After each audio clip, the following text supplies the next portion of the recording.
মদন মিত্রের কামারহাটির বাড়িতে পুলিশ 30 নম্বর BT road কামারহাটিতে আচমকাই পুলিশের হানা। এই বাড়িতে মহিলাদেরকে স্বনির্ভরতা সংক্রান্ত বিভিন্ন কাজ হয়।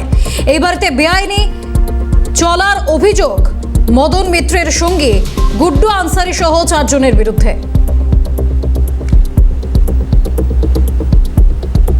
গতকাল কামারহাটি বিজেপির তরফে বেলঘরিয়া থানার অভিযোগ দায়ের হয়। তার পরিপ্রেক্ষিতে আজ দুপুরে অভিযান চালানো হয়। বেলঘরিয়া থানা ও ব্যারাকপুর পুলিশ কমিশনারেট যৌথভাবে অভিযান চালায়। তালা ভেঙে বাড়ির ভেতরে ঢোকে পুলিশ।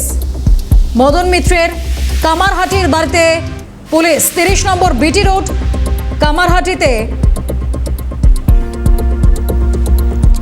মদন মিত্রের কামারহাটির বাড়িতে বেআইনি কাজ চলার অভিযোগে আজ তদন্তে পুলিশ। টেলিফোন লাইনে রয়েছেন প্রতিনিধি শান্তনু সাহা। শান্তনু, মদন মিত্রের কামারহাটির বাড়িতে পুলিশ পৌঁছয়, কি কারণে, কি অভিযোগ?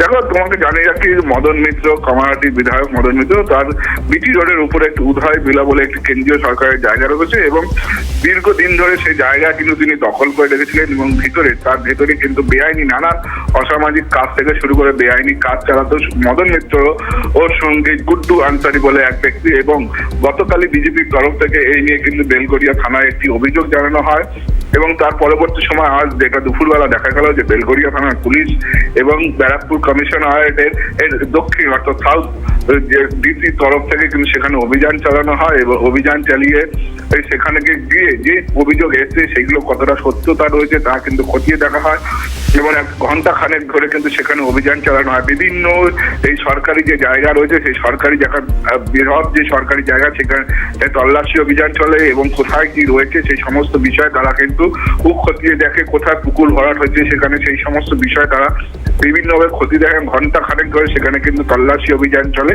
এবং তারপরে সেখান থেকে কিন্তু পুলিশ আধিকারিকরা বেরিয়ে আসেন এবং দেখার যে পরবর্তীতে এই ঘটনা নিয়ে কোনো রকম ভাবে কিন্তু কোনো অ্যাকশন পুলিশ নেয় কিনা। এবং ইতিমধ্যে যেটা সূত্র মারফত আমরা জানতে পারছি যে গুড্ডু আনসারিকে কিন্তু এই ঘটনায় কিন্তু আটক করা হয়েছে, এমনটাও কিন্তু আমরা সূত্র মারফত জানতে পারছি। বেশ, ধন্যবাদ শান্তনু।